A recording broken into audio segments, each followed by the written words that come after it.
আল্লাহর দিকে যে ব্যক্তি এক বিগত পরিমাণ অগ্রসর হয়, হাদিসে কুদসিতে আছে আল্লাহ রাব্বুল আলামিন বলেছেন, আল্লাহ রাব্বুল আলামিনের রহমত তার দিকে এক হাত অগ্রসর হয়।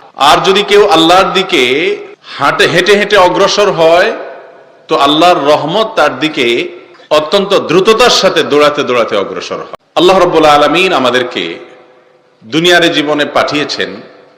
এই গোটা জীবনটা হলো পরীক্ষা। গোটা জীবনটাই আল্লাহর পক্ষ থেকে এক একটা পরীক্ষা বলা যেতে পারে। কোরআনে হাকিমে সূরা মুলক 29 নম্বর পারার প্রথম সূরা, যে সূরাটা রাতে পড়লে কবরের আযাব মাফ হয়। নিয়মিত যে ব্যক্তি রাতে পড়ে, আল্লাহ তাআলা তাকে কবরের আযাব থেকে রক্ষা করেন।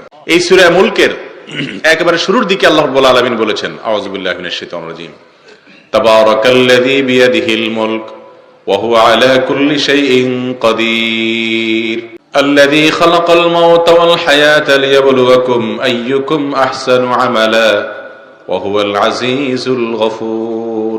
আল্লাহ রাব্বুল আলামিনের পরিচয় দিতে গিয়ে আল্লাহ তাআলা বলেন, তিনি ওই মহান সত্তা যিনি মানুষকে মরণ এবং জীবন এই দুটি জিনিস দিয়েছেন পরীক্ষা করবার জন্য।